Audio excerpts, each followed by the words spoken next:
আসসালামু আলাইকুম রহমতুল্লাহি ওয়া বারাকাতুহ। ইন্নাল হামদালিল্লাহি নাহমাদুহু ওয়া নাস্তাঈনুহু ওয়া নাস্তাগফিরুহ ওয়া নাউযু বিল্লাহি মিন শুরুরি আনফুসিনা ওয়া মিন সাইয়্যাতি আমালিনা। মান ইয়াহদিল্লাহু ফালা মুদিল্লা লাহু ওয়া মান ইউদ্লিল ফালা হাদিয়া লাহু ওয়া আশহাদু আল্লা ইলাহা ইল্লাল্লাহু ওয়া আশহাদু আন্না মুহাম্মাদান আবদুহু ওয়া রাসূলুহু। ফাইন্না খায়রাল হাদিসি কিতাবুল্লাহ ওয়া খায়রাল হাদি হাদিয়ু মুহাম্মাদিন সাল্লাল্লাহু আলাইহি ওয়াসাল্লাম ওয়া শাররাল উমুরি মুহদাসাতুহা ওয়া কুল্লু মুহদাসাতিন বিদআহ ওয়া কুল্লু বিদআতিন দালালাহ ওয়া কুল্লু দালালাতিন ফিন্নার। فقد قال الله تعالى في كلامه المجيد وفي فرقانه الحميد. أعوذ بالله من الشيطان الرجيم. بسم الله الرحمن الرحيم. تبارك الذي بيده الملك وهو على كل شيء قدير. وقال الله تعالى وما قدر الله حق قدره والأرض جميعا قبضته يوم القيامة والسماوات مطويات بيمينه سبحانه وتعالى عما يشركون. আলহামদুলিল্লাহ, মহান আল্লাহ সুবহানাহু ওয়া তাআলার দরবারে শুকরিয়া আদায় করি। মহান আল্লাহর দরবারে শুকরিয়া আদায় করি। আপনি 2 রাকাত পরে এরপরে বসেন ইনশাআল্লাহ। জি ইনশাআল্লাহ। তো আল্লাহ সুবহানাহু ওয়া তাআলার দরবারে লাখ কোটি শুকরিয়া আদায় করি যে আল্লাহ সুবহানাহু ওয়া তাআলা আমাদেরকে পবিত্র জুমার দিনে জুমার সালাত আদায় করার তৌফিক দিয়েছেন। এজন্যে আমরা সকলেই পড়ি আলহামদুলিল্লাহ। দরুদ ও সালাম পাঠ করি মানবতার মুক্তির দূত বিশ্ব নবী প্রিয় নবী মুহাম্মদুর রাসূলুল্লাহ সাল্লাল্লাহু আলাইহি ওয়াসাল্লামের প্রতি। আল্লাহুম্মা সাল্লি আলাইহি আল্লাহুম্মা বারিক আলাইহি। আলহামদুলিল্লাহ, আজকে আমরা অতীব গুরুত্বপূর্ণ একটি বিষয় জুমার খুতবায় আলোচনা করব ইনশাআল্লাহুল আজিজ। পবিত্র কোরআন এবং রাসূল সাল্লাল্লাহু আলাইহি ওয়াসাল্লামের হাদিসসমূহ থেকে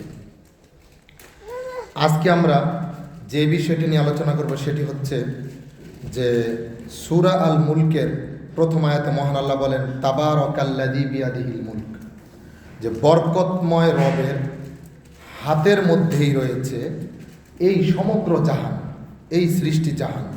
মুলক বলতে সমগ্র সৃষ্টি জাহানকে বোঝানো হয়েছে। ওয়া আলা কুল্লি শাইইন কাদির, আর তিনি হচ্ছেন সব কিছুর উপরে ক্ষমতাবান, শক্তিশালী। তো যাই হোক, এবং আমরা আরও একটি কোরআনের আয়াত আমরা পাঠ করেছি। এই আয়াতের মধ্যে মহান আল্লাহ সুবহানাহু ওয়া তাআলা বলেন ওয়ামা কদারুল্লাহ হাক্কা কদরি, যে তারা আল্লাহর মর্যাদা ও ক্ষমতা মোতাবেক কদর করতে পারে না। কিয়ামতের দিন গোটা পৃথিবী থাকবে তার হাতের মুঠোয়। মহান আল্লাহ সুবহানাহু ওয়া তাআলার হাতের মুঠোয় পুরা পৃথিবী থাকবে এবং আসমান সমূহ ভাঁজ করা থাকবে, ভাঁজ করা অবস্থায় থাকবে আল্লাহ সুবহানাহু ওয়া তাআলার ডান হাতে। আসমান সমূহ থাকবে ডান হাতে ভাঁজ করা অবস্থায়। তিনি পবিত্র, আর এরা যাকে শরীক করে তা থেকে আল্লাহ সুবহানাহু ওয়া তাআলা অনেক অনেক অনেক ঊর্ধ্বে। সুতরাং আমরা পবিত্র কোরআনুল কারীমের এই 2টি আয়াত সহ আরও বিভিন্ন আয়াত রয়েছে, হাদিস রয়েছে, যেখানে আমরা জানতে পারি যে আল্লাহ সুবহানাহু ওয়া তাআলার হাত রয়েছে। আল্লাহ সুবহানাহু ওয়া তাআলার হাতের মধ্যে আসমানসমূহ ভাঁজ করা থাকবে। আল্লাহ সুবহানাহু ওয়া তাআলার বরকতময় হাতের মধ্যে সমগ্র সৃষ্টি জাহান রয়েছে। অতএব এমত অবস্থায় যে আমরা আরও অন্যান্য আয়াত দ্বারা জানতে পারি যে আল্লাহ সুবহানাহু ওয়া তাআলার মুখমণ্ডল রয়েছে। অতএব যেহেতু আল্লাহর কোরআন দ্বারা সাব্যস্ত আল্লাহর হাত রয়েছে, আল্লাহর পা রয়েছে, আল্লাহর মুখমণ্ডল রয়েছে, এবং আল্লাহ শুনতে পান এবং আল্লাহ দেখতে পান এবং আল্লাহ জ্ঞানী, অতএব আল্লাহর জ্ঞান কেমন? আল্লাহর মতো। আল্লাহ কিভাবে শোনেন? যেভাবে শোনা আল্লাহর জন্য মানানসই ওইভাবেই আল্লাহ শোনেন। তার মানে আমরা বলতে পারবো না আল্লাহর কান আছে, এটা বলতে পারবো না। আমরা এটাও বলতে পারবো না আল্লাহর চোখ আছে, কেননা আল্লাহর চোখের অস্তিত্বের কথা বলেন নাই, বরং তিনি বলেছেন তিনি শুনতে পান। যেমন কিভাবে? এটার উত্তরে আল্লাহ নিজেই বলেছেন লাইসা কামিথলিহি শাই ওয়া হুয়াস সামিউল বাসির, যে আল্লাহরটা আল্লাহর মতো, আল্লাহ কারোর মতো না। লাইসা কামিথলিহি শাই, কোনো কিছুর সাথে আল্লাহর কোনো মিল নেই। ওয়া হুয়াস সামিউল বাসির, তিনি শুনতে পান এবং তিনি দেখতে পান। সুতরাং যেই বিষয়গুলা আল্লাহ বর্ণনা করেছেন এই বিষয়গুলাই আমাদেরকে কি করতে হবে? বিশ্বাস করতে হবে। এখন আল্লাহর হাত আছে, আল্লাহর পা আছে, আল্লাহর মুখমণ্ডল আছে, কেমন? আল্লাহ নিজেই উত্তর দিয়েছেন লাইসা কামিথলিহি শাই ওয়া হুয়াস সামিউল বাসির, যে আল্লাহর অস্তিত্ব, আল্লাহর আকার আকৃতি, আল্লাহর এই হাত পা এবং মুখমণ্ডল, তিনি কিভাবে শোনেন, তিনি কিভাবে দেখেন, এগুলো সব তার মতো। তিনি এখানে স্পষ্ট জবাব দিয়ে দিয়েছেন। কিন্তু এরপরেও আমাদের সমাজে কিছু বিভ্রান্তি, কিছু ভুল ধারণা রয়েছে। বিভিন্ন প্রতিষ্ঠানে, বিভিন্ন মসজিদে, বিভিন্ন ইমাম মুয়াজ্জিন, বিভিন্ন কমিটির লোকজনদের দ্বারা আমরা এই জিনিসটা জানতে পারি বা দেখতে পাই যে তারা আল্লাহর আকার আকৃতি নিয়ে এমন এমন মন্তব্য করে, বাজে মন্তব্য করে, কুমন্তব্য করে, যেইগুলা কুফরি পর্যায়ে চলে যায়। কেননা আপনি আল্লাহর গুণের, আল্লাহর আসমা ও সিফাতের বর্ণনা করবেন, তার নামের, তার যে সমস্ত গুণসমূহ রয়েছে, তার যে সমস্ত সিফাতসমূহ রয়েছে, সেটা আপনি বর্ণনা করবেন আল্লাহ যেভাবে বর্ণনা করছে। আল্লাহ বলেছেন তার হাত আছে, হাত আছে। আল্লাহ বলেছেন তার পা আছে, পা আছে। আল্লাহ বলেছেন তার মুখমণ্ডল আছে, মুখমণ্ডল আছে। যদি আপনাকে কেউ প্রশ্ন করে তাহলে আপনি উত্তর দেন লাইসা কামিথলিহি শাই, আল্লাহর ভাষায় আপনি উত্তর দেন। উত্তর তো আল্লাহই দিয়ে দিয়েছে, আপনি আমি নিজের থেকে উত্তর দেওয়ার কে? এখন কিছু সমাজের, কিছু লোকজনের, কিছু উলামায়ে কেরামের যারা এমন কথা বলেন আল্লাহর আকৃতি সম্পর্কে, যে বলেন আল্লাহ নাকি নিরাকার, আমরা বলি নাউযু বিল্লাহি মিন যালিক। কেননা যেই আল্লাহ সুবহানাহু ওয়া তাআলা বলেছেন তার হাত আছে, যিনি বলেছেন তার পা আছে, যিনি বলেছেন তার মুখমণ্ডল আছে, যিনি দেখেন, যিনি শুনেন, তাকে কিভাবে বিশ্বাস করবেন? লাইসা কামিথলিহি শাই, তার মতো তিনি। আপনি যদি নিরপেক্ষ থাকতে চান, আপনি যদি স্বচ্ছ থাকতে চান, আপনি যদি আকার নিরাকারের দ্বন্দ্ব থেকে বাঁচতে চান, নিজের ঈমান, নিজের আকীদাকে বিশুদ্ধ রাখতে চান, তাহলে আপনি উত্তর দিয়ে দেন লাইসা কামিথলিহি শাই। যা আপনি কি বলবেন? যে আল্লাহ আল্লাহর মতো। আল্লাহ কারোর সাথে, কোনো প্রাণীর সাথে, কোনো মানুষের সাথে, কোনো কিছুর সাথে আল্লাহর কোনো মিল নাই। কোনো সৃষ্টির জগতের সাথে, সৃষ্টি জাহানের সাথে, কোনো সৃষ্টির সাথে তার কোনো মিল নাই। কোনো কিছুর সাথেই তার মিল নাই। আল্লাহ আল্লাহর মতো। কিন্তু আপনাকে কে এই অধিকার দিছে? কোন দলিলের ভিত্তিতে আপনি সমাজের মধ্যে বিভ্রান্তি ছড়ান? আপনি কুফরি আকীদা পোষণ করে বলেন আল্লাহ নাকি নিরাকার। যদি আল্লাহ নিরাকার হয়, আপনি যদি আল্লাহকে নিরাকার বলেন, আপনারা যদি আল্লাহকে নিরাকার বলেন, তখন আমরা বলবো আপনাদের এই কুফরি আকীদার বিরুদ্ধে, আপনাদের এই কুফরি চিন্তার বিরুদ্ধে আমরা তখন বলবো যে তাহলে আসেন হাদিসের মধ্য থেকে আমরা প্রমাণ দিয়ে দেই আপনাদেরকে যে আল্লাহর আকার আছে নাকি নাই। আমরা আল্লাহর আকার আছে এটা না আছে এটা নিয়ে কোনো বাড়াবাড়ির পক্ষে নয়, বরং আমরা আল্লাহর আকার আল্লাহর মতো, আল্লাহ আল্লাহর মতো, আল্লাহর হাত পা মুখমণ্ডল আল্লাহর মতো। কিন্তু যখন আপনি বলবেন নিরাকার, তখন আপনি যখন বলবেন কুদরতি হাত, কুদরতি পা, কুদরতি চোখ, এই কথা যখন বলবেন, এইটা হচ্ছে কুফরি মতবাদ। কুদরতি বলতে কিছুই না, কুদরতের কোনো অস্তিত্ব নাই, কুদরত বলতে কিছু নাই। কুদরত মানে শক্তি, কুদরত মানে ক্ষমতা, কুদরত মানে হচ্ছে অলৌকিক। তাহলে আপনি বলবেন যে যখন আল্লাহর দরকার হবে তখন আল্লাহ হাত বের করবে, আর যখন আল্লাহর দরকার না তখন হাত বের করবে না। এই মত আপনি কই পাইলেন? কেন আপনি কুদরত বলতে যাবেন? তাহলে আপনি আকারের দলিল নিয়ে নেন। যেইভাবে দেখেন, আমরা যেহেতু ভারতীয় উপমহাদেশের লোক, আমাদের দেশে ইমাম আজম আবু হানিফা রহমতুল্লাহ আলাইহির অনুসারী বেশি, তাই আমরা ইমাম আজম আবু হানিফার মত যেটি, সেটি দিয়ে আপনাদেরকে দলিল দিব।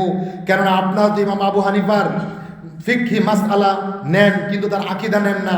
কেননা তার আকীদা হচ্ছে বিশুদ্ধ, তার আকীদা হচ্ছে সহি, তার আকীদা হচ্ছে আহলে সুন্নাত ওয়াল জামাতের। তার আকীদা দেওয়ানবাগি, কুতুববাগি, রাজারবাগি, ভণ্ড আট্রসি এবং ভণ্ড রাজারবাগ, বন্ড দেওয়ানবাগ, বন্ড চন্দ্রপুরী, এদের মতো নয়। আপনাদের মতো যারা আল্লাহর দেহ, এক গ্রুপ দেহে বিশ্বাস করে, আরেক গ্রুপ দেহে বিশ্বাস করে না। আমরা আল্লাহর দেহও বিশ্বাস করি না, আর আল্লাহর অস্তিত্বকে অস্বীকার করব না। তাহলে ইমাম আবু হানিফা রহমতুল্লাহ আলাইহি তার ফিকহুল আকবর কিতাবের মধ্যে তিনি বলেছেন, আমি কোট করতেছি, যে আমরা আল্লাহকে আল্লাহর মতোই চিনব, আমরা আল্লাহর মতোই জানব। আহলে সুন্নাত ওয়াল জামাতের আকীদা ইমাম আবু হানিফার মত এটি।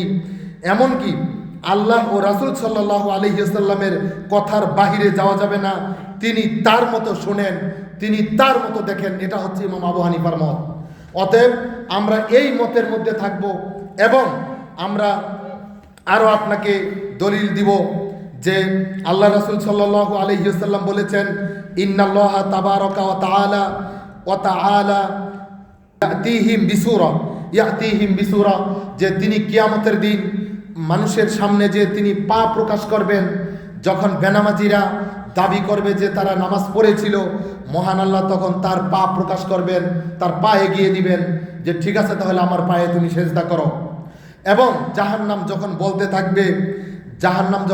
থাকবে যে আর হালমিম মাজিদ, আরও কি কিছু আছে, আরও কি জাহান্নামী আছে কিনা, তখন আল্লাহ সুবহানাহু ওয়া তাআলা তার পায়ের গোড়ালি, হালমিম মাজিদ, তার পায়ের গোড়ালি দিবেন। তখন ফাতাকুলু কদ কদ কদ, তখন জাহান্নাম বলবে যথেষ্ট যথেষ্ট যথেষ্ট। জাহান্নামের উপরে আল্লাহ সুবহানাহু ওয়া তাআলা তার পায়ের গোড়ালি চেপে ধরবেন। তখন জাহান্নাম চেপে যাবে এবং বলবে যথেষ্ট যথেষ্ট যথেষ্ট।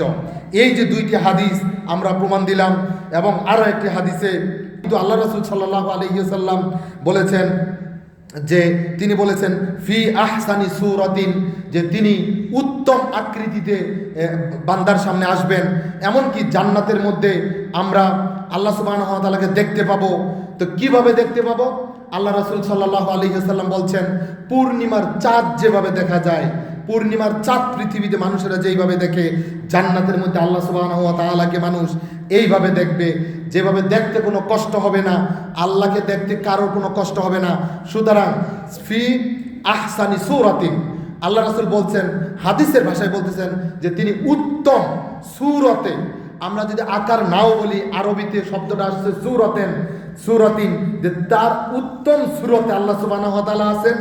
উত্তম সূরতে তিনি জান্নাতে মানুষের সামনে দেখা করবেন, উত্তম সূরতে তিনি কিয়ামতের মাঠে পা এগিয়ে দিবেন, উত্তম সূরতে তিনি জাহান্নামের উপরে পা দিবেন, উত্তম সূরতে তিনি পৃথিবীর এই সমগ্র সৃষ্টি জাহানকে তিনি তার হাত দিয়ে ধরে রেখেছেন, আগলে রেখেছেন।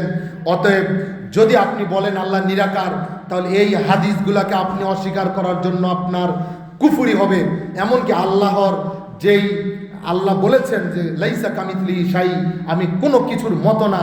অতএব আপনি যদি বলেন আল্লাহ নিরাকার, তাহলে আপনার বাতাস হচ্ছে নিরাকার, আপনার শীত হচ্ছে নিরাকার, গরম হচ্ছে নিরাকার, গ্যাস জাতীয় যে সমস্ত তরল পদার্থ রয়েছে যেইগুলা নিরাকার দেখা যায় না, তাহলে তো আপনি একটা বিশেষ মাখলুকের সাথে আল্লাহকে একত্রিত করে দিলেন। আর আপনি এটা বলতে পারবেন না যে আজকে আল্লাহ নিরাকার আছেন, কিয়ামতে আল্লাহ আকার ধারণ করবেন। এই কথা বলার দলিল কি আপনার কাছে? আপনাদের কাছে এই কথার কোনো দলিল নাই। যারা আল্লাহকে নিরাকার বলেন তারা হচ্ছে কুফরি আকীদা পোষণ করে। এই সমস্ত লোকদের জন্য, এই সমস্ত আমাদের ভাইদের জন্য আল্লাহ সুবহানাহু ওয়া তাআলার কাছে আমাদের দোয়া থাকবে। আমরা দোয়া করে আল্লাহ যেন তাদেরকে হেদায়েত দান করেন এবং আল্লাহর আকার আকৃতি নিয়ে পৃথিবীতে তারা যেন টানাটানি না করেন। অতএব নিরাপদ আকীদা পোষণ করেন। আপনি বলে দেন লাইসা কামিথলিহি শাই, যা আল্লাহ আল্লাহর মতো, আল্লাহ আল্লাহর মতো শোনেন, আল্লাহ আল্লাহ আল্লাহর মতো দেখেন। কিন্তু আপনি নিরাকার বলতে গেলে আপনাকে দলিল দিতে হবে। যদি আপনি দলিল দিতে না পারেন তাহলে আপনি আল্লাহর অস্তিত্বকে অস্বীকার করেন। আর এই কুফরি মতবাদের জন্য আপনাকে তওবা করে ফিরে আসতে হবে। সমাজকে আপনারা বিভ্রান্ত করতেছেন, এই জাতিকে আপনারা বিভ্রান্ত করতেছেন, মানুষের ঈমান নিয়ে আপনারা সিনিমিনি খেলতেছেন এবং আপনারা মানুষকে বিভ্রান্ত করতেছেন। এগুলা করা যাবে না। এগুলা করলে, এই ধরনের কুফরি আকীদা পোষণ করলে তাদের পিছনে সালাত আদায় করা যাবে না। এই আকীদা পোষণের জন্য তাদেরকে ইসলামের দাওয়াত দিতে হবে। আল্লাহ সুবহানাহু ওয়া তাআলা তার আকীদার ব্যাপারে, তার আকার আকৃতির ব্যাপারে আমাদেরকে যেন সীমালঙ্ঘনকারীদের মধ্যে অন্তর্ভুক্ত না করেন। আমরা অবশ্যই সীমালঙ্ঘনকারী হব না। আমাদেরকে যদি কখনো কেউ বলে, এমনকি ইমাম মালিক রহমতুল্লাহ আলাইহি বলছেন এই সংক্রান্ত প্রশ্ন করা হচ্ছে বিদআত, অতএব আমরা আকীদা বিশুদ্ধ রাখবো, আল্লাহর সম্পর্কে জ্ঞান অর্জন করব, কিন্তু আমরা অহেতুক প্রশ্ন করব না। যদি কেউ প্রশ্ন করে আল্লাহ কেমন, আমরা বলবো লাইসা কামিথলিহি শাই, আল্লাহর ভাষায় বলবো আল্লাহ আল্লাহর মতো, তিনি তার মতো, তিনি অন্য কারোর মতো নয়। সুতরাং আমরা বলতে যাব না যে আল্লাহ নিরাকার। যদি কেউ নিরাকার বলে তার জন্য দাঁত ভাঙার জবাব হচ্ছে রাসূল সাল্লাল্লাহু আলাইহি ওয়াসাল্লামের হাদিস যে ফি আহসানি সূরাতিন, তিনি হচ্ছেন উত্তম সূরতের অধিকারী। সুতরাং কোন নিরাকার জিনিস, এমনকি আল্লাহ রাব্বুল আলামিন রাসূল সাল্লাল্লাহু আলাইহি ওয়াসাল্লামকে যখন মেরাজে নিয়ে গেছেন, তখন আহলে সুন্নাত ওয়াল জামাতের আকীদা হচ্ছে আল্লাহ রাসূল তাকে অন্তরের চোখ দিয়ে দেখেছেন, কিন্তু সরাসরি দেখেননি, কথা বলেছেন। তাদের মধ্যে একটা নূরের পর্দা ছিল। কিন্তু বেদাতিরা এবং মুতাজিলারা, রাফেজিরা, শিয়ারা বিশ্বাস করে না যে তারা দেখে নাই, তারা দাবি করে আল্লাহকে নাকি দেখছে। যদি এই আপনাদের বেদাতি আকীদায়, এই শিরকি আকীদায় যদি বিশ্বাস করেন যে তারা আল্লাহকে দেখেছে, তিনি আল্লাহকে দেখেছেন, তাহলে কিভাবে আল্লাহকে নিরাকার বলেন? আপনারাই যখন দাবি করবেন যে মেরাজে আল্লাহকে দেখেছে, আবার যখন আপনারা আকারের প্রশ্ন আসবে তখন বলবেন আল্লাহ নিরাকার। এমন সুবিধাবাদী ধার্মিক, সুবিধাবাদী ইমানদার আপনারা হয়েন না। অতএব আল্লাহর আকারের প্রশ্ন আসলে এই হাদিস, এই আয়াত আমরা বলতে পারি, এই মত আমরা তুলে ধরতে পারি, যুক্তি তুলে ধরতে পারি যে আল্লাহ রাসূল সাল্লাল্লাহু আলাইহি ওয়াসাল্লামের যে হাদিস যে তার মধ্যে আমার মধ্যে একটি নূরের পর্দা ছিল, যদি নিরাকার হতো তাকে পর্দা দিয়ে ঢাকার কি আছে? তাহলে তার থেকে পর্দার আড়াল হওয়ার কি আছে? অতএব নিরাকার জিনিস আমরা জান্নাতে কিভাবে দেখব? জান্নাত আল্লাহ সুবহানাহু ওয়া তাআলা পবিত্র কুরআনুল কারীমের সূরা আর রহমান তেলাওয়াত করে জান্নাতীদেরকে শুনাইবেন। তাহলে নিরাকার আল্লাহ কিভাবে কোরআন তেলাওয়াত করবেন, মানুষের সামনে আসবেন? এই প্রশ্ন রয়ে গেল। যারা নিরাকার বলেন তাদের কিয়ামত পর্যন্ত চ্যালেঞ্জ রইল, একটি দলিল আপনারা দিবেন, একটি সহি দলিল কোরআন বা হাদিস থেকে, যে নিরাকারের কি দলিল আছে আপনার কাছে, কুদরতি হাত পায়ের কি দলিল আছে আপনার কাছে। যদি না থাকে, যদি না জবাব দিতে পারেন, এই সমাজে আর বিভ্রান্তি ছড়াবেন না। এই সমাজে মসজিদ মাদ্রাসার নামে, দিন প্রচারের নামে আপনারা এই ধরনের শিরকি কুফরি আকীদা, বিভ্রান্ত আকীদা শেয়ার করবেন না। মানুষের সামনে জাতিকে বিভ্রান্ত করবেন না। আল্লাহ সুবহানাহু ওয়া তাআলা আমাদেরকে সকল প্রকার গোমরাহি থেকে, ধর্মীয় গোমরাহি থেকে, বেদাত থেকে, ধর্মীয় অপব্যাখ্যা থেকে, মন গড়া ব্যাখ্যা থেকে, যুক্তি থেকে হেফাজত করুন। আমরা বলি আমিন। সুবহানাকাল্লাহুম্মা বিহামদিক আশহাদু আল্লা ইলাহা ইল্লা আনতা আস্তাগফিরুকা ওয়া আতুবু ইলাইক।